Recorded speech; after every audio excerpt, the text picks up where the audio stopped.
진흙을 먹으며 극락을 거닐다. 정토종 제3조 승원대사.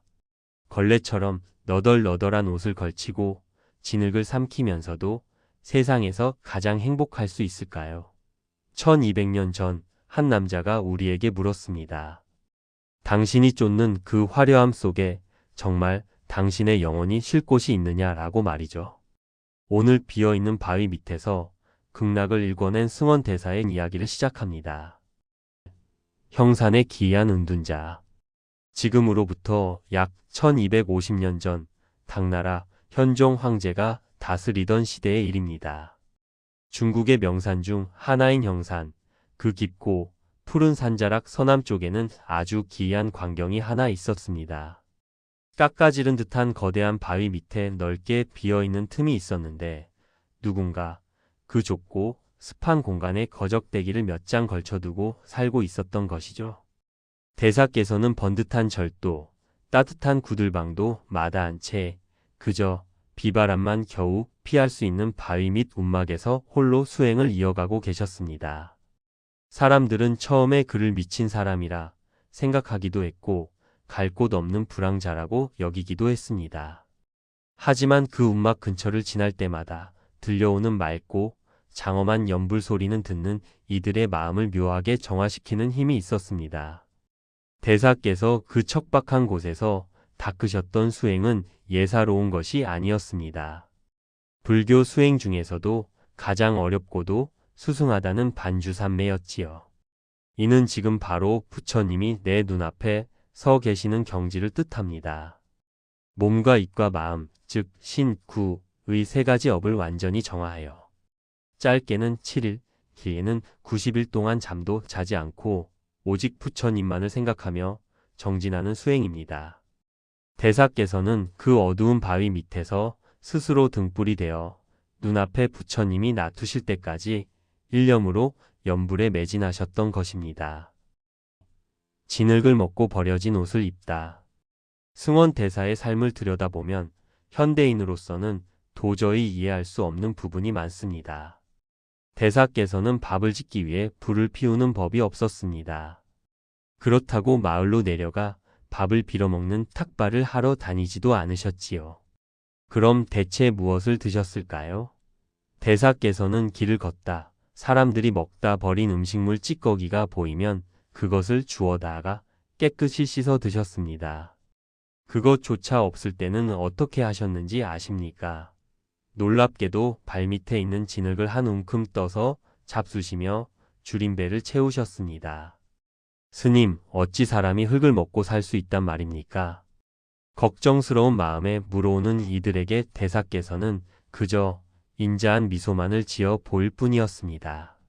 신기하게도 대사께서는 진흙을 드시면서도 얼굴색이 상하기는커녕 오히려 부처님의 가피를 입은 듯 늘 평온하고 건강한 기운이 넘쳐 흐르셨습니다. 옷차림 또한 마찬가지였습니다.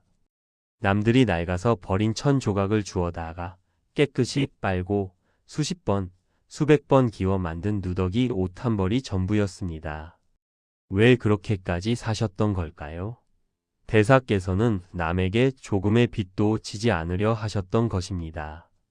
누군가의 시주를 받으면 그것이 수행자에게는 큰 빚, 시은이 되어 공부에 방해가 될까 경계하셨던 것이지요. 철저한 무소유를 통해 마음의 자유를 얻고자 하셨던 대사의 결기는 보는 이들의 가슴을 서늘하게 만들 정도였습니다. 세상을 향한 낮은 자비. 하지만 대사님은 결코 혼자만의 평화에 안주하는 분이 아니었습니다. 당신 자신에게는 그토록 가혹할 만큼 엄격하셨지만 고통받는 중생들을 향해서는 세상 누구보다 따뜻한 어머니 같은 마음을 품으셨습니다. 해가 뉘엿뉘엿 저무는 저녁이 되면 대사께서는 무거운 몸을 이끌고 마을로 내려가셨습니다. 그리고 고된 하루 노동에 지친 사람들을 모아놓고 설법을 시작하셨지요. 대사의 가르침은 어렵지 않았습니다. 복잡한 경전의 문구를 외우라고 강요하지도 않았습니다. 여러분, 우리가 사는 이 세상은 마치 불타는 집과 같고 괴로움 가득한 바다와 같습니다. 하지만 절망하지 마십시오. 오직 나무아미타불을 부르십시오. 지극한 마음으로 염불한다면 여러분은 반드시 영원한 행복이 있는 서방정토 극락세계에 태어나 무량한 복을 누릴 수 있습니다. 대사께서는 생업에 바쁜 백성들을 위해 가장 쉽고도 간절한 칙명연불을 권하셨습니다. 그 인자하고 진실된 태도에 감화된 마을 사람들은 하나둘씩 연불 수행에 동참하기 시작했습니다. 수년이 흐르자 대사를 따르는 신도가 구름처럼 몰려들었고 신도들은 대사를 위해 십시일반 힘을 모아 큰 절을 지어 올렸습니다. 그 절이 바로 지금까지 전해 내려오는 미타사입니다.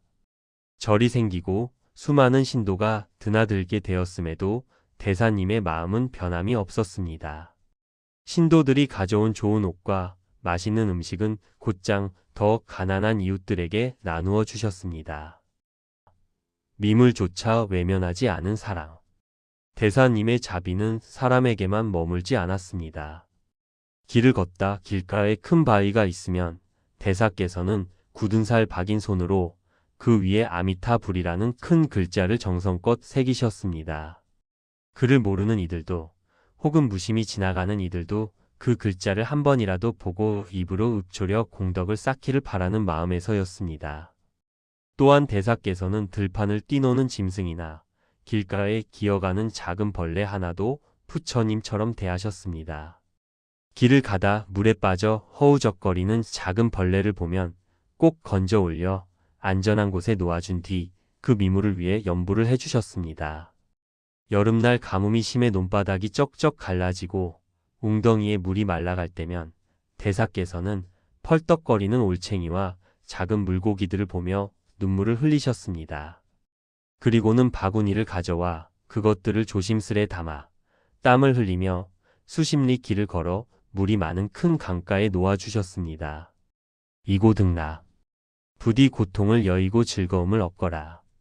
다음 생에는 꼭 사람으로 태어나 부처님 법을 만나거라. 작은 생명 하나를 살리며 나직하게 읊조리던 대사님의 연불 소리는 온 산천을 울리는 거대한 울림과도 같았습니다. 대사께서는 평생 화를 내본 적도 누군가에게 싫은 소리를 해본 적도 없으셨습니다. 오로지 자비와 선심, 그것이 대사의 삶 그 자체였습니다. 극락세계에서 본 남루한 스님. 승원 대사의 수행이 얼마나 높았는지를 보여주는 아주 유명한 일화가 하나 있습니다. 훗날 정토종의 제사조가 되시는 법조 스님과의 만남이지요. 어느 날 법조 스님은 깊은 명상, 정에 들어 극락세계를 직접 가보는 체험을 하게 됩니다. 아미타 부처님이 계신 황홀하고 장엄한 극락의 풍경을 구경하던 법조 스님은 깜짝 놀랄 만한 광경을 목격합니다. 부처님 곁에 수많은 성현이 눈부시게 화려한 옷을 입고 서 있는데 유독 한 분만이 아주 남루하고 때 묻은 누더기 옷을 입고 서 있는 것이 아니겠습니까? 법조 스님은 속으로 의아하게 생각했습니다. 아니, 이 신성한 극락세계에 어찌 저토록 초라한 차림을 한 분이 계신단 말인가? 그때 법조 스님의 마음을 꿰뚫어 보신 아미타 부처님께서 말씀하셨습니다. 법조야, 내가 저 스님을 아느냐? 아니옵니다, 부처님. 누구시기에 저런 차림으로 이곳에 계신 것입니까? 저 스님은 바로 내가 사는 땅, 형산에 있는 승원이라는 스님이다. 참으로 장한 수행을 하고 있기에 내 곁에 미리 와 있는 것이니 너는 산매에서 깨어나거든 꼭 그를 찾아가 뵙도록 하라. 산매에서 깨어난 법조 스님은 전율을 느꼈습니다. 그리고 즉시 형산으로 달려가 사방으로 물어 승원 대사가 계신 바위 및 움막을 찾아냈습니다. 그곳에서 마주한 대사의 모습은 조금 전 극락에서 보았던 그 남루한 모습 그대로였습니다. 법조 스님은 큰 절을 올리며 대사의 제자가 되기를 청했습니다. 승원 대사께서는 세수 91세라는 장수를 누리시고 평온하게 입적하셨습니다. 대사가 세상을 떠나셨다는 소식이 들리자 온 마을 사람들은 마치 자기 부모가 돌아가신 듯 오열하며 거리로 쏟아져 나왔습니다. 남녀노소 할 것 없이 모든 백성이 정성을 다해 대사의 마지막 길을 배웅했습니다. 당신의 오늘 하루가 누군가에게는 따뜻한 연불소리가 되고 또 누군가에게는 가물어가는 웅덩이에서 건져 올린 생명의 손길이 되기를 소망합니다. 구독과 좋아요는 더 많은 지혜를 나누는 큰 힘이 됩니다. 긴 이야기 끝까지 함께 해주셔서 감사합니다. 성불하십시오. 나무 아미타불